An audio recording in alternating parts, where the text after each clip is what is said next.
ต้องยังพระราชาไปหาภูไฟถามและตนาปาบุภาสิ่งนำพาจิตดูมาทั่วขอร้องกราบนมัสการพระที่มาสนุนสังวโรเจ้าอาวาสวัดศรีพัฒนาวาสวัดพระและประหลัดราชการคุณเจ้าทุกทุกในวัดพระนะครับและกราบขอมาแต่เวลาคุณพ่อให้เธอโอ้เทียนด้วยความสบายนะครับและสวัสดีท่านประธานในพิธีเรียนชัยโยเรียนจังหวัดชัยโยนะครับเป็นประธานในพิธีทำบุญดีและสวัสดีแขกผู้มีเกียรติที่เราทุกท่านนะครับการมาเป็นสุนท่านเดือนนี้เป็นครั้งแรกนะครับของคุณพ่อให้เธอโอ้เทียนนะครับซึ่งท่านได้เสด็จทุดงค์หน้าองค์พระพระนารายณ์มหาราชเมื่อเวลา 4 นาฬิกา 14 นาทีตอนเช้าวันที่ 25 วันนี้นะครับซึ่งคณะลูกหลานและน้องได้นำศพของท่านตั้งบำเพ็ญกุศลในที่พระพุทธการบำเพ็ญกุศลเมื่อเป็น3 คืนนะครับจากทางการปกตินะครับซึ่งตรงวันเสาร์ 28 มีนาคม ปีพุทธศักราช 2569 เวลา 15 ถึง 0 น. ณ ชาปนสถาน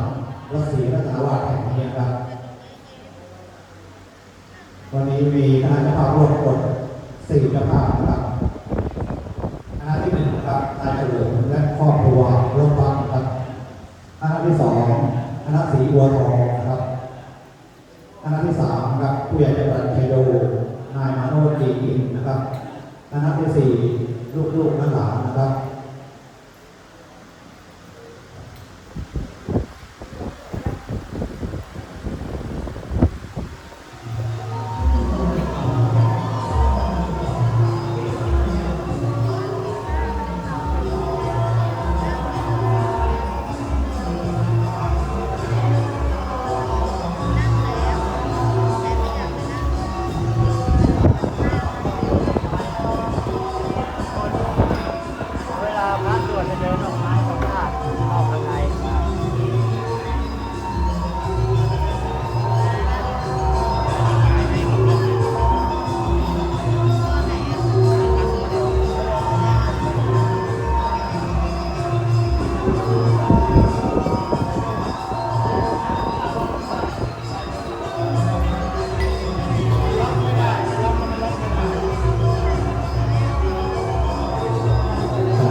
คุณวรรณาสอนรัตนาครับคือผู้บอกกล่าวดวงวิญญาณที่นักรบเครื่องตั้งวันนะครับ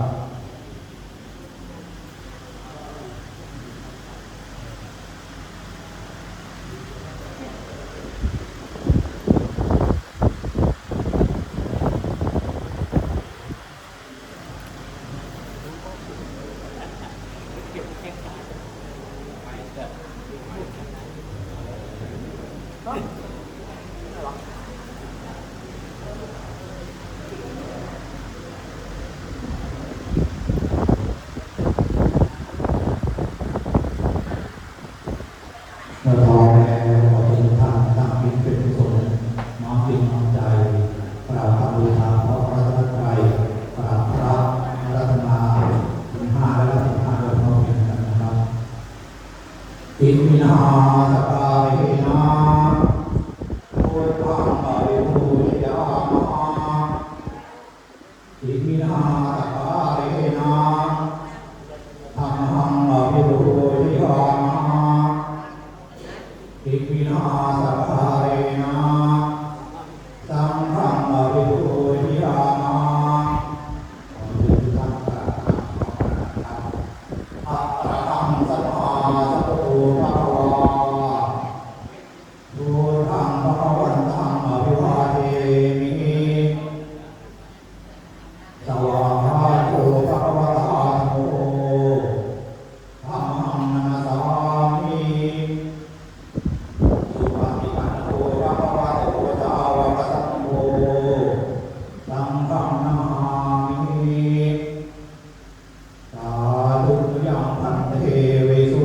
งรัตนทายาติสรเนนะสหปัญจศีลานิอาจามาทุติยมปีมายังพันเตวิสุงรัตนทายา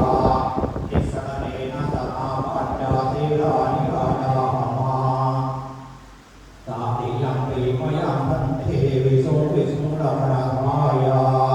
ติสรเนนะสหปัญจศีลานิอาจามานะโมตัสสะภะคะวะโตอะระหะโตสัมมาสัมพุทธัสสะนะโมตัสสะภะคะวะโตอะระหะโตสัมมาสัมพุทธัสสะนะโมตัสสะภะคะวะโตอะระหะโตสัมมาสัมพุทธัสสะนะโมตัสสะภะคะวะโตอะระหะโตสัมมาสัมพุทธัสสะนะโมตัสสะภะคะวะโตอะระหะโตสัมมาสัมพุทธัสสะนะโมตัสสะภะคะวะโตอะระหะโตสัมมาสัมพุทธัสสะพุทธังสรณังคัจฉามิ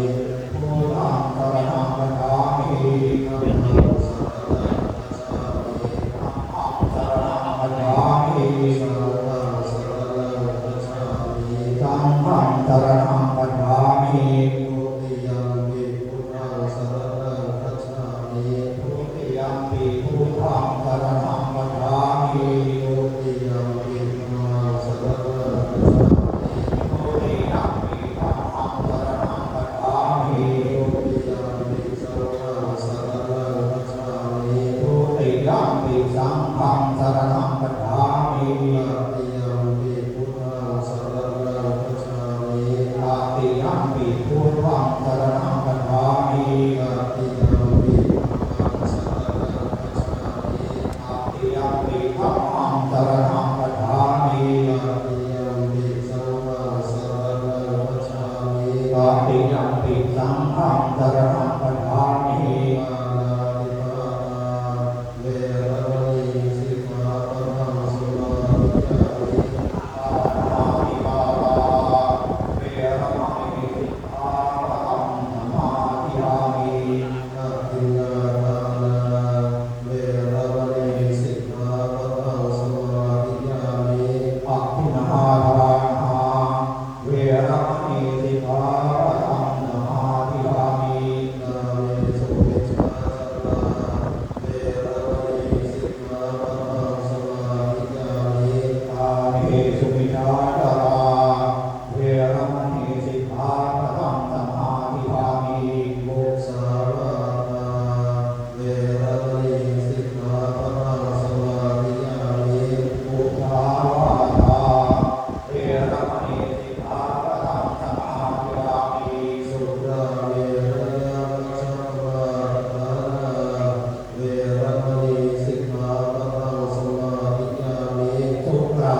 ยมัจจามาทฐานาเวรมณีสิกขาปะทังสมาธิยามิปัญจสิกขาปะทานิสีเลนะโสติสีเลนะโภคสัมปทาสีเลนะนิพุติยันติตัสมาสีลาวิโสภะเยคือท่านมามีใจอารัธนาธรรมน้องนะครับ กายโยธรรมาโยปาทิปติสัมปติปัฏฐานิอธิวรานิยาจาตาสันติทาสัพพะจัตตาติภาเทเสตุธัมมังอนุภามิมังปัจฉังโลโล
รัชชัยโยนะครับท่านที่สองนะครับคุณพนเรืองศรีนะครับท่านที่สามนะครับคุณขวัญเรืองศรีท่านที่สี่คุณประสงค์ทรัพย์พาลีท่านที่ห้าคุณสุนันท์ทรัพย์พาลีท่านที่หกคุณเฉลาลบฟักนะครับท่านที่เจ็ดคุณปรีชาพัฒน์นะครับขออนุญาตเชิญทั้งเจ็ดท่านนะครับมารับผ้าขึ้นแล้วประคองไว้นะครับจะได้เรามาทอดผ้านะครับ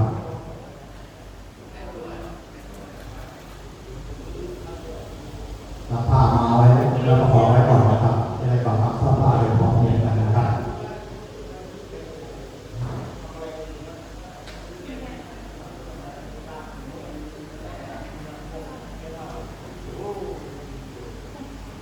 พร้อมทั้งหลายรูปภาพเป็นไว้นะครับ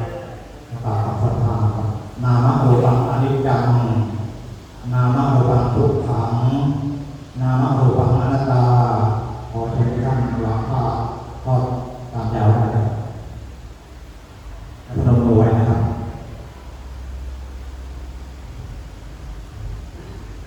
อานิจจาวะสาวะราอุปาภวยธรรมิโนอุปาชิตวานิโรชันติเตสังโฆปัสสะโมสุโข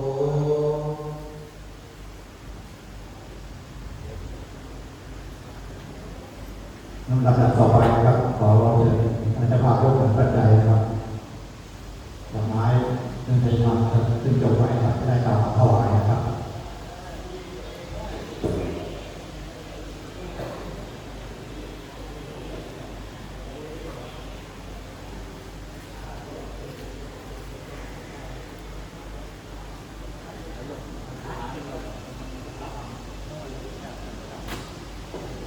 พร้อมแล้วนะครับ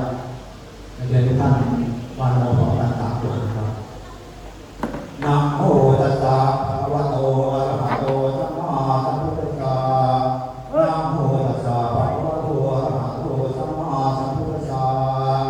นะโมตัสสะภะคะวะโตอะระหะโตสัมมาสัมพุทธัสสะสุขินังวัตเมธานัง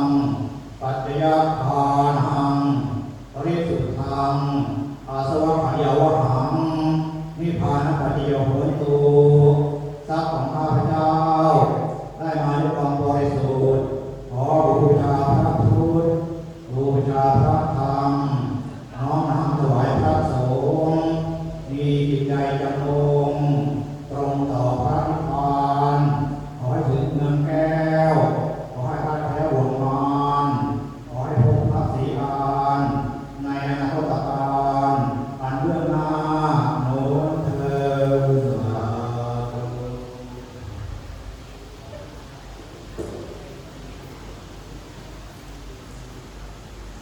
ในนามคณะเจ้าภาพคณะที่1นะครับนายเฉลิมและครอบครัวนกปักนะครับ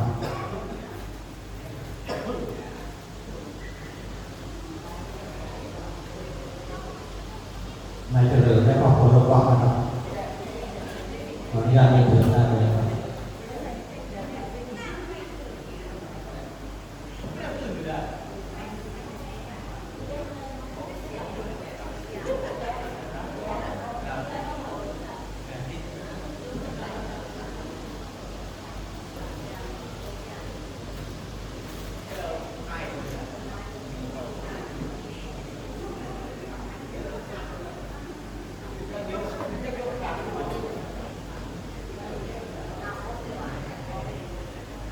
มาพร้อมแล้วยกประเคนได้เลยครับ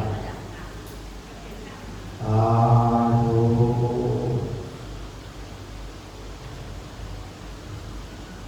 ขอขอบคุณนายเฉลิมนะครับและครอบครัวลูกปักนะครับที่ให้เกียรติภาพอำเภอนี้คณะที่1นะครับคณะที่2นะครับคณะศรีบัวทองนะครับขออนุญาตเรียนเชิญได้ครับ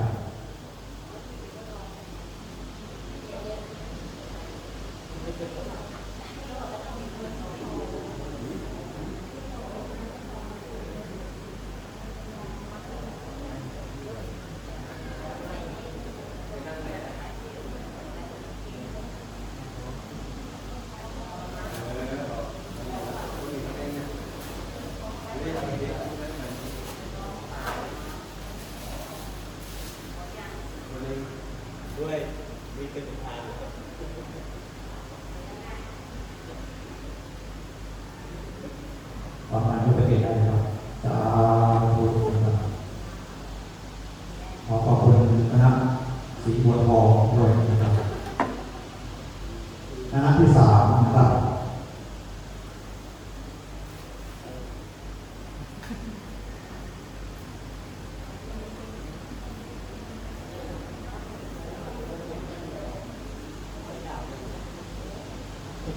ะที่3นะขออนุญาตเชิญนะครับคณะของผู้ใหญ่ระดับชัยโยนายมาโนชดีอินนะครับ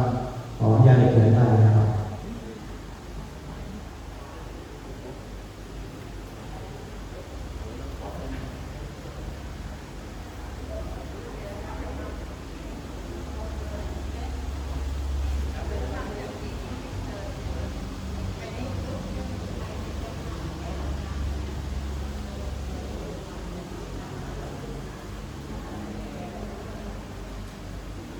พอเรายกขึ้นของเองได้เลยนะครับสา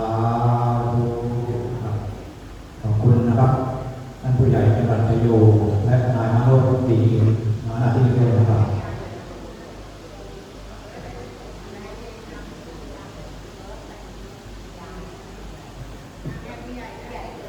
คณะที่4คณะสุดท้ายของค่ำคืนนี้นะครับ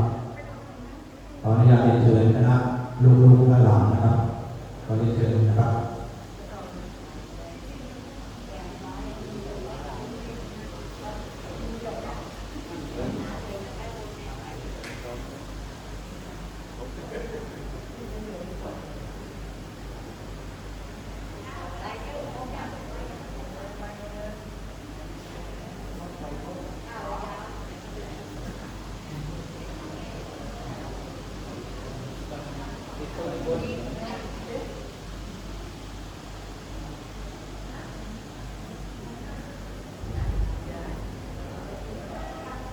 สาธุครับ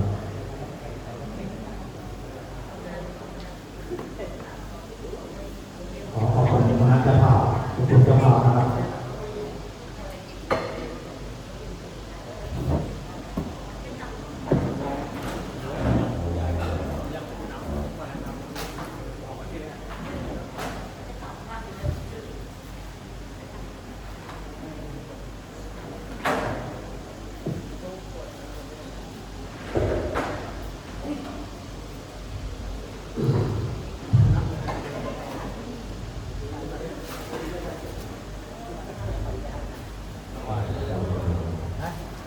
เราถวายจานเลยนะ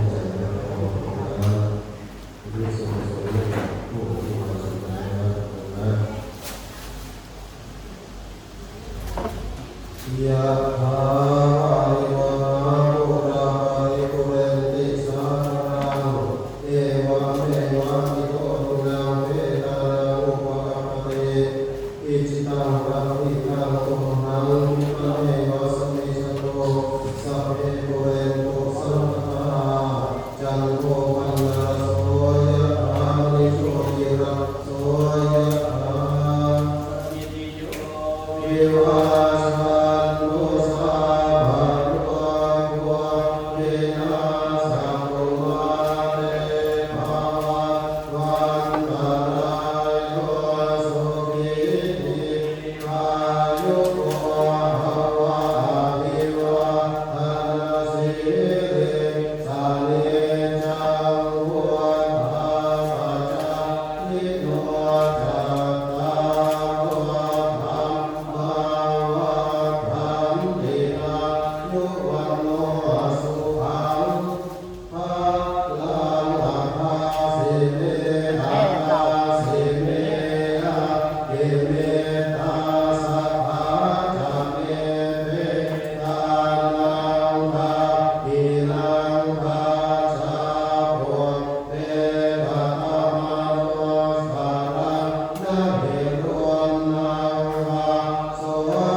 เสโต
ดียวกับพวกข้าพเจ้าทั้งหลายได้ผ่านการเป็นมาแล้วณบัดนี้ด้วยเถิดและลำดับต่อไปขอเชิญท่านประธานในพิธีและแขกผู้มีเกียรติทุกท่านกล่าวคำพร้อมกันนะครับอะระหังสัมมาสัมพุทโธภะคะวะพุทธังภะคะวันตังอะภิวาเทมิสวากขาโตภะคะวะตาธัมโมธัมมังนัมสสามิสุปฏิปันโนภะคะวะโตสาวกสังโฆสังฆังนัมส